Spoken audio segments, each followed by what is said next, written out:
یقیناً روزے کی جان جو ہے ایمان ہے تو اس میں حرج نہ ہوگا، کیونکہ روزے کا حکم مومنین کے لیے، زکوٰۃ کا حکم مومنین کے لیے، حج کعبہ کا حکم مومنین کے لیے، صدقات و خیرات کا حکم مومنین کے لیے۔ اب مسلمانوں مجھے کہہ لینے دیا جائے، روزے کی جان ایمان ہے، حج کعبہ کی جان ایمان ہے، صدقات و خیرات کی جان ایمان ہے، نماز کی جان ایمان ہے۔ پھر ایک سوال پیدا ہوتا ہے، اگر نماز کی جان ایمان، روزے کی جان ایمان، حج کعبہ کی جان ایمان، صدقات و خیرات کی جان ایمان، تو ایمان کی جان کیا ہے؟ تو آؤ سیدی سرکار اعلیٰ حضرت کی بارگاہ میں چلا جائے اور پوچھا جائے، اے ہم عاشقوں کے امام ذرا یہ تو بتلائیں ایمان کی جان کیا ہے؟ اگر نماز کی جان ایمان ہے، روزے کی جان ایمان ہے، حج کعبہ کی جان ایمان ہے، صدقات و خیرات کی جان ایمان ہے، تو ایمان کی جان کیا ہے؟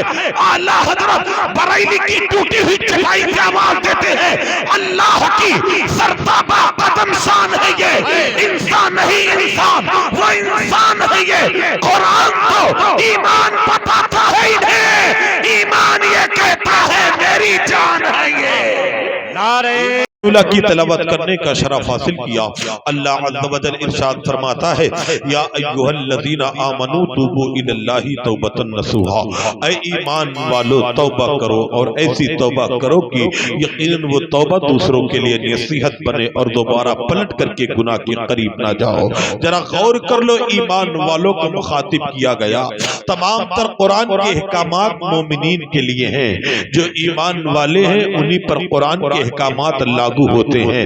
نماز پڑھنے کا حکم اللہ نے قرآن میں مومنوں کو دیا، روزہ رکھنے کا حکم اللہ نے قرآن میں مومنوں کو دیا، حج کعبہ کرنے کا حکم اللہ نے قرآن میں مومنوں کو دیا، زکوٰۃ دینے کا حکم اللہ نے قرآن میں مومنوں کو دیا۔ تو اگر یہ کہہ لیا جائے روزے کی جان، یقیناً روزے کی جان جو ہے ایمان ہے تو اس میں حرج نہ ہوگا، کیونکہ روزے کا حکم مومنین کے لیے، زکوٰۃ کا حکم مومنین کے لیے، حج کعبہ کا حکم مومنین کے لیے، صدقات و خیرات کا حکم مومنین کے لیے۔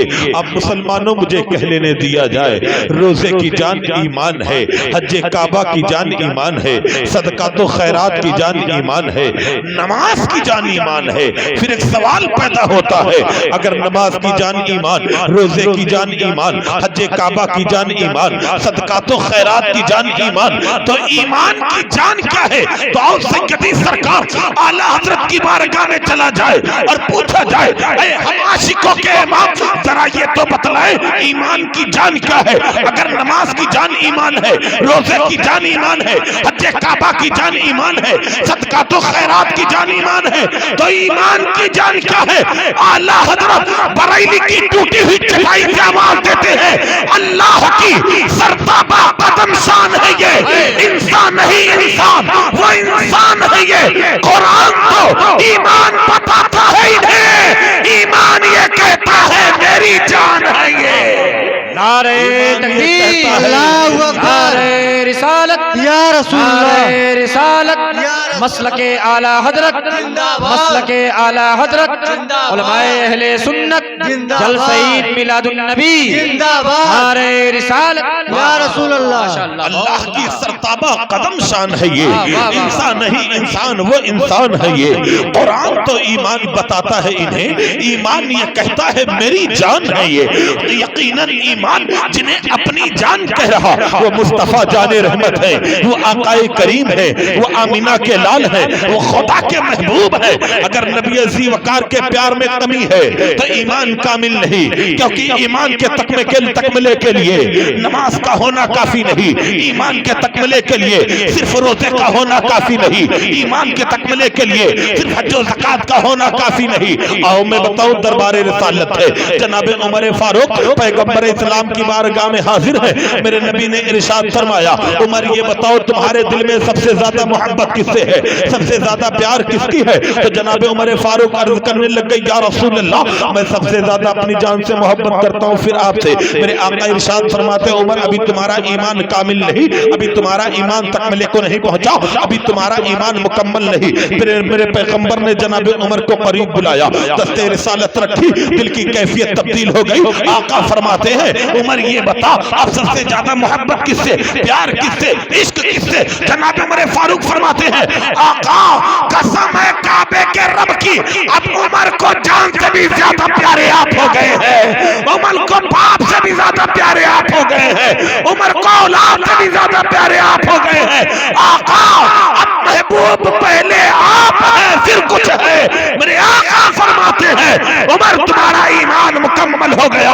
اعلیٰ حضرت ترجمانی کرتے ہیں اللہ کی سرتابہ قدم شان ہے یہ، انسان نہیں انسان، وہ انسان ہے یہ۔ قرآن تو ایمان بتاتا ہے انہیں، ایمان یہ کہتا ہے میری جان ہے یہ۔ واہ واہ واہ ماشاءاللہ۔ نبی عظیم وقار صلی اللہ علیہ وسلم کا پیار ایمان کی جان، ایمان کا اثاثہ، ایمان کا سرمایہ۔ اگر نبی کی محبت سینے میں نہیں تو ایمان تکملے تک نہیں پہنچ سکتا۔ اگر نبی کا پیار سینے میں نہیں تو بندے کے ایمان میں نقص ہے۔ اگر مصطفیٰ کا پیار سینے میں نہیں تو بندہ مومن ہی نہیں ہو سکتا۔ مومن ہونے کے لیے لازم ہے کہ مصطفیٰ سے ٹوٹ کر کے محبت کی جائے۔ سبحان اللہ۔ کس طرح محبت کی جائے؟ میرے آقا فرماتے ہیں اگر تم مومن بننا چاہتے ہو اپنی جان سے زیادہ، اپنے مال سے زیادہ، اپنے ماں باپ سے زیادہ اور اپنی آل و اولاد سے زیادہ مجھ سے محبت کرو۔ سبحان اللہ۔ نبی نے اعلان کیا، صحابہ نے پیغمبر اسلام کے فرامین پہ تمام تر چیز قربان کر دیا۔ جب بھی میرے پیغمبر نے مال کے متعلق ارشاد فرمایا صحابہ اپنے مال کو پانی کی طرح بہاتے ہوئے بارگاہ رسالت میں حاضر ہو گئے۔ جنگ تبوک کا موقع پیغمبر نے اعلان فرمایا اے میرے صحابہ اسلام کو تمہارے مال کی ضرورت ہے، اسلام کو تمہارے مال کی ضرورت ہے، ایسا کرو اپنا اپنا مال لے کر کے آؤ۔ تمام صحابہ اپنے اپنے مال کو لے کر کے آنے لگے۔ تاریخ بتاتی ہے مصطفیٰ جان رحمت کا، پیغمبر اسلام کا عاشق، مصطفیٰ جان رحمت کا چہیتا صحابی، انبیاء اور رسول کی جماعت کے بعد تمام تر مخلوقات میں سب سے افضل ترین شخص جسے دنیا حضرت ابو بکر صدیق کہتی ہے، اپنے تمام تر مال کو سمیٹا، جمع کیا، پوٹلی بنائی۔ بنانے کے بعد رات کا وقت ہے، اندھیرا ہے، آ کر کے دیوار پہ کوئی چیز ٹٹول رہے ہیں۔ ام المومنین، ہم مومنوں کی ماں حضرت عائشہ صدیقہ، بولے سبحان اللہ، اور محبت سے بولے سبحان اللہ۔ آج ایک جماعت ہے جو کبھی اصحاب پیغمبر پر دھوکہ کرتی ہے، کبھی ازواج رسول پہ دھوکہ کرتی ہے، کبھی مصطفیٰ کے اصحاب کو دھوکہ کرتی ہے۔ کسی کافر سے پوچھو عائشہ کون، جواب ملے گا ہمیں کیا معلوم۔ کسی مشرک سے پوچھو عائشہ کون، جواب ملے گا ہمیں کیا معلوم۔ کسی یہودی سے پوچھو عائشہ کون، جواب ملے گا ہمیں کیا معلوم۔ لیکن ہم سنیوں سے پوچھا جائے عائشہ کون تو سنی مچل کر کے کہتا ہے نبی کی چہیتی بیوی، ابو بکر کی بیٹی، ہم مومنوں کی ماں کا نام عائشہ ہے۔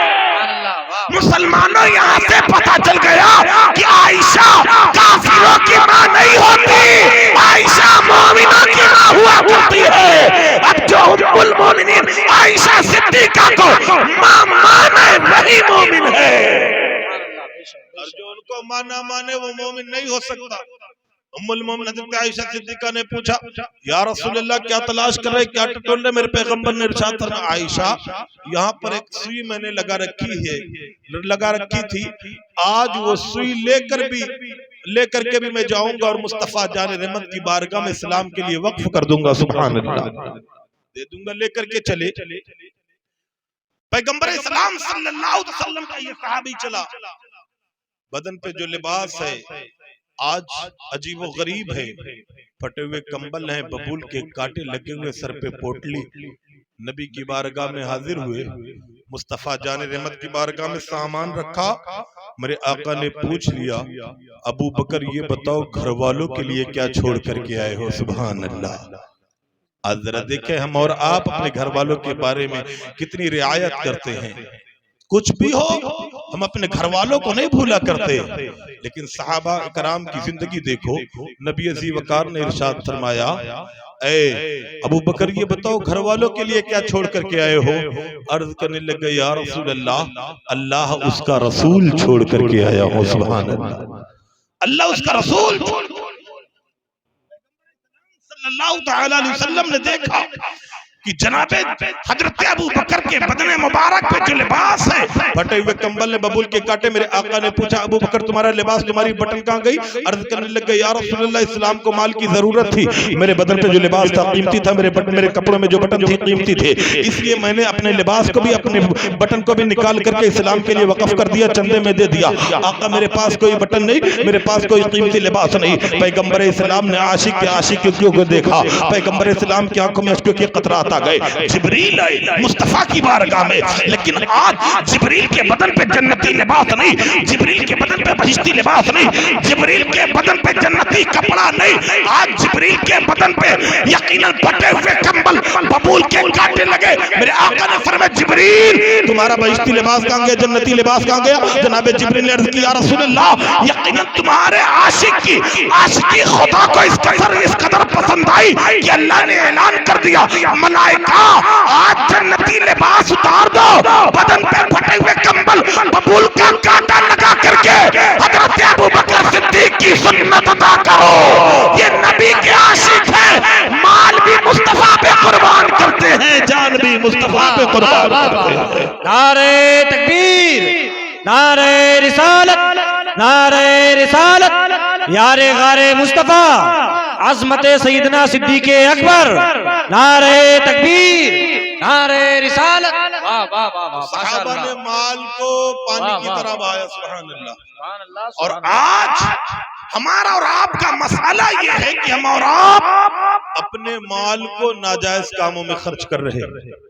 آج مسلمانوں کے مال ناچو نوٹنکی ڈی جے پٹاخہ پھلجڑی میں صرف ہو رہے ہیں. یقیناً یہ مال جنہیں تم ناجائز طریقے سے خرچ کر رہے ہو کل جہنم میں لے جانے کا ذریعہ بنے گے. اگر تم چاہتے ہو کہ تمہارے مال تمہیں نفع پہنچائے دنیا میں بھی آخرت میں بھی, تو قرآن کے اسلوب پہ عمل کرو. قرآن کہتا ہے ان اللہ اشتری من المؤمنین انفسهم واموالهم بان لهم الجنہ, خدا نے مومنوں کے جان کو بھی مومنوں کے مال کو بھی جنت کے بدلے خرید لیا ہے. اب اگر جنت میں جانا چاہتے ہو تو اب اپنے مال کو بھی اللہ کے حکم کے اعتبار سے خرچ کرو, اور اپنی زندگی کے صبح و شام بھی اللہ کے حکم کے اعتبار سے خرچ کرو. عزیزان کو وقار, پیغمبر فرماتا اپنے مال کو قربان کرو. تمہارے دلوں میں مال کی محبت نہیں ہونی چاہیے, پہلے میری محبت ہونی چاہیے. سبحان اللہ. پھر فرمایا جان بھی مجھ پر قربان کرو. صحابہ نے کس طرح جانیں قربان کی, آؤ میں بتاؤں, محبت سے کہہ دیں سبحان اللہ, سبحان اللہ, ماشاءاللہ. میرے آقا اعلان فرماتے ہیں اے میرے صحابہ, اسلام کو کل اسلام کی تحفظ و بقا کے لیے جنگ کرنی ہے, جہاد کرنی ہے. ایسا کرو تمام تر لوگ نماز فجر پڑھ کر کے میری بارگاہ میں حاضر ہو جاؤ. تمام صحابہ نبی ذی وقار کی بات پر پیغمبر اسلام کے حکم پہ لبیک کہتے ہوئے نماز فجر پڑھنے کے بعد بارگاہ رسالت میں حاضر ہو گئے. میرے آقا نے دیکھا ایک خاتون آئی ہے جس کی گود میں 6 ماہ کا بچہ ہے. پیغمبر اسلام کی بارگاہ میں لا کر کے رکھ دیا, یا رسول اللہ اسے بھی میدان جنگ میں لے کر کے جائیں. 6 مہینے کا لال, اسے بھی میدان جنگ میں لے کر کے جائیں. صحابہ نے کہا خاتون ویسے ہی مسلمانوں کی تعداد کم ہے اور اس میں تو ایک بچے کو دے رہی, 2 لوگ اسے سنبھالنے میں لگ جائیں گے, یہ بچہ میدان جنگ میں جا کر کے کرے گا کیا؟ میدان جنگ میں وہ جایا کرتے جن کے بازو میں طاقت ہوتی ہے, جو تیر و تلوار چلانے کا ہنر جانتے ہوں, جو برچی بھالا اٹھانے کا سلیقہ جانتے ہوں. یہ 6 مہینے کا بچہ نہ تیر چلا سکتا ہے, نہ تلوار چلا سکتا ہے, نہ بھالا اٹھا سکتا ہے, نہ نیزہ اٹھا سکتا ہے. آخری میدان جنگ میں جا کر کے کرے گا کیا؟ میرے پیغمبر نے جب, میرے نبی ذی وقار کے صحابہ نے جب یہ بات کہی تو پیغمبر اسلام کے دیوانوں ذرا سنو تو صحیح, وہ ماں پلٹ کر کے جواب دیتی ہے اے میرے آقا سنو, میرا جوان بیٹا تھا آپ پہ قربان ہو گیا, شوہر تھا آپ پہ قربان ہو گیا, باپ تھا آپ پہ قربان ہو گیا, سوائے اس بچے کے کوئی اولاد نرینہ نہیں، میرے گھر میں کوئی مرد نہیں، میں یہ چاہتی ہوں کہ آپ میرے بچے کو میدان جنگ میں لے کر کے جائے۔ میرے پیغمبر ارشاد فرماتے ہیں خاتون میدان جنگ میں یہ بچہ جا کر کرے گا کیا؟ نہ یہ تیر چلا سکتا ہے، نہ تلوار چلا سکتا ہے، نہ نیزہ اٹھا سکتا ہے، نہ برچی چلا سکتا ہے۔ تو وہ خاتون رو کر عرض کرنے لگی آقا مجھے پتا ہے میرا بیٹا تیر تو نہیں چلا سکتا، پیغمبر میرے بیٹے کو ڈھال کے طریقے سے استعمال کرنا، یہ تیر تو نہیں چلا سکتا، آپ کی جانب آنے والی تیر کو اپنی چھاتی پہ ضرور لے سکتا ہے۔ واہ واہ واہ واہ، زندہ باد زندہ باد۔ آپ کی جانب آنے والی تیر کو اپنی چھاتی پہ ضرور لے سکتا ہے۔ آقا ہماری اولاد زندہ رہے اور دشمن کے تیر آپ کے قدم میں پہنچ جائے، یہ ہونے نہیں دیں گے۔ صحابہ نے اپنے جان و مال کو مصطفیٰ کے نام پہ قربان کر کے بتلا دیا۔ عاشقوں زندگانی چاہیے نبی پہ قربان کرو، جوانی چاہیے مصطفیٰ پہ قربان کرو، یقیناً دنیا کی تمام تر نعمتوں سے سرفراز ہونا چاہتے ہو تو نبی ذی وقار کے نام پر مٹ جاؤ، مٹا دے اپنی ہستی کو۔ اگر کچھ مرتبہ چاہے کہ دانا خاک میں مل کر گلے گلزار ہوتا ہے، اگر کچھ بننا چاہتے تو نبی پر مصطفیٰ جان رحمت پہ قربان ہو جاؤ، پیغمبر اسلام پر مٹ جاؤ، اپنے تمام تر چیزوں کو مصطفیٰ جان رحمت کے حوالے کر دو۔ یقیناً جو چیزیں محبوب کے قدموں میں قربان ہوتی ہیں اللہ ان میں برکتیں ڈال دیا کرتا ہے۔ سبحان اللہ۔ آمنو تو مومن کی پریبھاشا یہ ہے کہ مومن اپنی جان مال آل و اولاد سے بڑھ کر کے پیغمبر اسلام سے محبت کرے۔ جب بات مصطفیٰ جان رحمت کی محبت کی آ جائے تو مسلمان اپنے قدم پیچھے نہ لے کر کے جائے۔ سبحان اللہ۔ نوجوانوں ہمیں اپنے گناہوں سے توبہ کرنے کی ضرورت ہے۔ اللہ کے رسول صلی اللہ علیہ وسلم نے فرمایا ہمارے عقیدے میں کوئی کمی نہیں، ہم اللہ رسول سے محبت کرنے والے، بزرگان دین سے محبت کرنے والے ہیں، لیکن ہاں جو اعمال میں کمیاں ہیں ان کمیوں کو دور کرنے کی ضرورت ہے، انہیں سدھارنے کی ضرورت ہے۔ اور یہی اگر عمل میں کمیاں رہیں تو یہی کمیاں ہمارے ایمان کو کمزور کر دیں گی، اور جاگنے کے وقت ڈر ہے کہ ہمارا ایمان کہیں چھن نہ جائے۔ نیک عمل کرو گے تو تمہارا ایمان مضبوط ہوگا، اور نزاع کے وقت شیطان کا کوئی حربہ تم پر نہیں چلے گا۔ لیکن اگر بدعمالیاں کرتے رہے، غلطیاں کرتے رہے، گناہ کرتے رہے تو یقیناً تمہارا ایمان کمزور ہو جائے گا، اور تمہارے مرنے کے وقت شیطان بڑی آسانی کے ساتھ تمہارے ایمان کو اچک لے گا۔ حضرت علامہ ابو اسحاق بیان کرتے ہیں تفسیر نعیمی میں، یہ واقعہ نقل فرمایا علامہ سید نعیم الدین مراد آبادی علیہ رحمہ نے۔ آپ فرماتے ہیں کہ علامہ ابو اسحاق کی بارگاہ میں ایک نوجوان رہتا تھا۔ بات سنیں، بات ختم کروں۔ علامہ ابو اسحاق کی بارگاہ میں ایک نوجوان رہتا تھا۔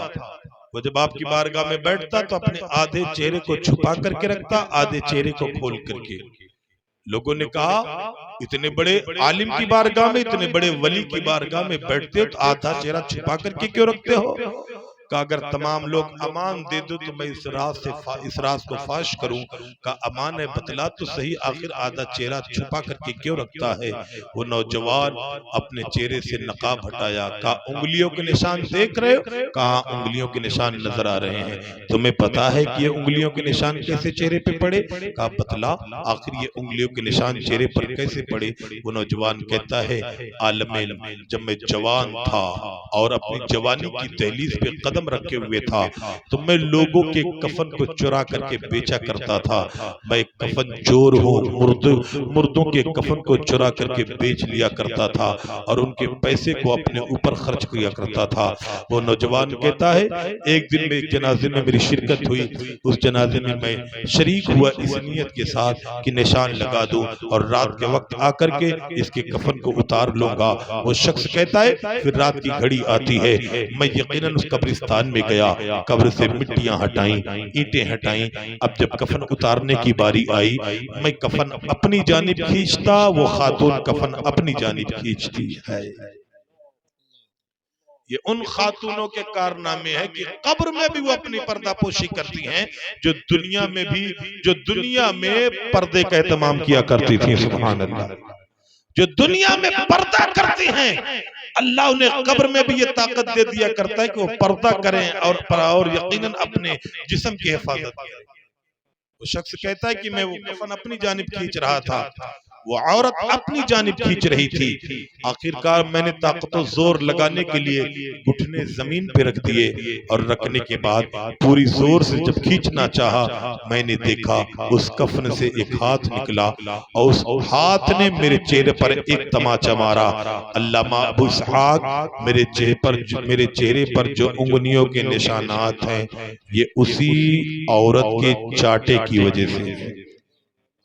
یہاں سے بات اور نکھر کر کے عقائد اہل سنت کی آتی ہے.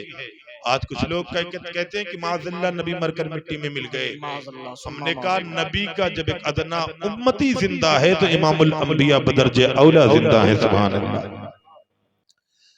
کہ علامہ ابو اسحاق اس عورت نے تماچا مارا اور اس کے نشانات چہرے پہ چھپ گئے. اسی رسوائی کی وجہ سے اپنے چہرے کو چھپا کر کے چلتا ہوں. علامہ ابو اسحاق نے یہ واقعہ سننے کے بعد ایک کاغذ پہ لکھا، لکھنے کے بعد علامہ اوزاعی کی بارگاہ میں بھیج دیا. علامہ اوزاعی نے پڑھنے کے بعد کہا ابو اسحاق اس نوجوان سے پوچھو اس نے مسلمانوں کے بھی کفن چرائے ہوں گے، مسلمانوں کی بھی لاشوں کو ننگا کیا ہوگا، مسلمانوں کے بھی کفن نکالے ہوں گے.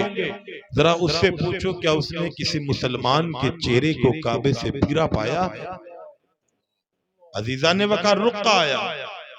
علامہ ابو اسحاق نے نوجوان سے پوچھا اے نوجوان یہ بتا تو نے مسلمان مردوں کے بدن سے بھی لباس اتارے ہوں گے، یہ بتلا کبھی تو نے کسی مسلمان کے چہرے کو کعبے سے پھرا پایا؟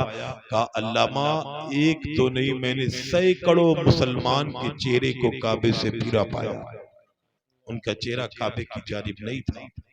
بات اطلاع پہنچی علامہ اوزاعی کی بارگاہ میں. آپ نے 3 مرتبہ پڑھا انا للہ و انا الیہ راجعون.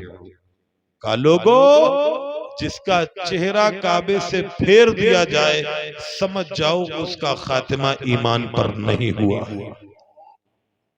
وہ مومن ہو کر کے نہیں مرا، وہ حالت کفر میں مرا ہے. اور سن لو بعد مرنے کے تیجا 40واں 20واں 60واں جو کچھ بھی کرتے یا کراتے ہو یہ فائدہ اسی وقت دے گا جب ہم حالت ایمان میں دنیا سے جائیں گے. اگر حالت کفر میں چلے گئے تو نہ نماز کام آئے گی، نہ روزہ کام آئے گا، نتیجہ نہ 40واں نہ 20واں نہ 60واں. کیونکہ دعائے مغفرت کرتا مومن ہے اور مومن ہی کے لیے کی جاتی ہے. اگر ان تمام چیزوں سے فائدہ حاصل کرنا چاہتے تو ایمان کی حفاظت کرو. اور ایمان کے متعلق ایمان کی اہمیت یہ ہے، آیا حدیث مبارکہ میں کوئی انسان انتقال کر جائے لاکھ بدعمل رہے جہنم میں ڈال دیا جائے گا، ٹھیک ہے، لیکن ہاں اگر اس کے سینے میں ذرہ برابر بھی ایمان باقی ہے تو اللہ اس ایمان کی برکت سے اسے جہنم سے نکال کر کے جنت میں داخل کر دے گا. سبحان اللہ. تو یقیناً یہ تمام تر کارنامے اور تمام تر نیکیاں اسی وقت کام آئیں گی جب ایمان لے کر کے دنیا سے جاؤ گے، جب ایمان پر خاتمہ ہوگا، جب مومن پر کے دنیا سے اٹھو گے.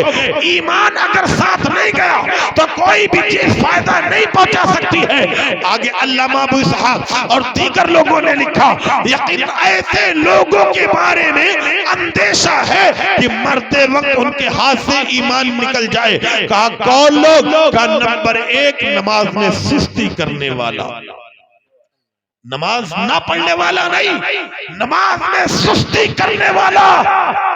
مان لیجئے زہر کا ٹائم ہے، کسی کو اسکت لگ گیا کہ چلو ٹھیک ہے زہر کی نماز عصر میں پڑھ لیں گے، عصر کی مغرب میں پڑھ لیں گے، یا کہیں نکلے ہوئے ٹہل کر کے آئیں گے تو عشاء کی فجر میں پڑھ لیں گے. فرمایا نماز میں سستی کرنے والا ڈر ہے ایسے شخص کا خاتمہ ایمان پر نہ ہو اور مرتے وقت اس کے ہاتھ سے اس کا ایمان نکل جائے. نوجوانوں آج ہم کتنی نمازیں پڑھتے ہیں، جمعہ کی مسجد میں جمعہ کے روز بس 2 رکعت پڑھنے کے لیے جاتے ہیں، اس کے بعد ایسے بھگے جیسے جیل سے قیدی بھگا ہو. اللہ کے رسول نے حدیث مبارکہ میں ارشاد فرمایا کہ مومن کا دل مسجد میں لگا کرتا ہے اور منافق کا دل مسجد میں نہیں لگا کرتا۔ اگر کسی کا دل مسجد میں نہ لگے تو اسے توبہ استغفار کرنا چاہیے، میرے مولا مجھے مسجد میں ٹھہرنے اور مسجد سے محبت کرنے کی توفیق عطا فرما۔ اگر رب نے محبت کرنے کی توفیق چھین لی تو ڈر ہے کہ تیرا میرا شمار کہیں منافقوں میں نہ ہو جائے، لہذا مسجد میں وقت دیا کرو۔ فرمایا نماز میں سستی کرنے والا انسان اندیشہ ہے کہ مرتے وقت ایمان ہاتھ سے نکل جائے۔ پھر فرمایا نمبر 2 والدین کا نافرمان، ماں باپ کی نافرمانی کرنے والا، ماں باپ کی نافرمانی کرنے والا۔ درود شریف پڑھیں صلی اللہ علیہ نبی صلی اللہ علیہ وسلم۔ نمبر 2 ماں باپ کی نافرمانی کرنے والا۔ اگر کسی نے ماں باپ سے بدسلوکی کی، بدتمیزی کی، ستایا، گالی گلوچ کی تو اندیشہ ہے کہ مرتے وقت اس کا ایمان اس کے ساتھ نہ رہے، اس کے ہاتھ سے ایمان نکل جائے۔ اور آج یہ گھر گھر کا طریقہ ہے، مائیں مکانوں میں ذلیل کی جا رہی ہیں، باپوں کو چوراہے پر تماچے لگائے جا رہے۔ بتاؤ اللہ کی رحمت ہماری جانب متوجہ کیسے ہوگی؟ اللہ کے رسول نے فرمایا اگر خدا کی رضا چاہتے ہو تو ماں باپ کو راضی کر لو۔ سبحان اللہ، ماں باپ راضی ہے، خدا راضی ہے۔ فرمایا ماں باپ کا نافرمان اندیشہ ہے کہ مرتے وقت اس کا ایمان بھی اس کے ہاتھ سے نکل جائے۔ پھر فرمایا نمبر 3 یقیناً وہ عورت جو مردوں جیسی شکل و صورت اختیار کرتی ہو، ایسی عورت کا بھی، ایسے عورت کے متعلق بیان کیا گیا کہ ہو سکتا ہے کہ مرتے وقت اس کا ایمان بھی ہاتھ سے نکل جائے۔ میری بہنوں، اللہ نے تمہیں عورت بنایا ہے، پردے کا اہتمام کرو، پردے میں رہو، اپنی عزت، اپنی آبرو، اپنی ناموس کی حفاظت کرو۔ اگر تم بے پردہ ہوئی اور تم نے مردوں جیسا لباس اپنایا، مردوں جیسا چال و چلن اختیار کیا تو اندیشہ ہے کہ تیرا خاتمہ بھی ایمان پر نہیں ہوگا اور مرنے کے بعد ہمیشہ جہنم میں جلے گی۔ فرمایا نمبر 3 شراب کا عادی، شراب پینے والے کے متعلق بھی اللہ کے رسول نے فرمایا اندیشہ ہے کہ وہ حالت کفر پہ مرے اور اس کے ہاتھ سے اس کا ایمان نکل جائے، اور جس کے ہاتھ سے ایمان نکل جاتا ہے وہ ہمیشہ جہنم میں ہی رہتا ہے اور ہمیشہ جہنم کا ایندھن بن کر ہی رہے گا۔ لہذا نوجوانوں، مسلمانوں، تمام برائیوں سے توبہ استغفار کرو، ان محفلوں کے تقدس کو سمجھو، بتائی گئی باتوں پر عمل کرو۔ رب قدیر کی بارگاہ میں دعا کرتے ہیں اگر بیان کرنے میں کسی بھی قسم کی غلطی گستاخی بے ہو گئی ہو، میرے مولا اپنے رحمی کریمی کی صدقے معاف فرما۔ استغفر اللہ ربی من کل ذنب واتوب الیہ، وآخر دعوانا ان الحمد للہ رب العالمین۔ السلام علیکم۔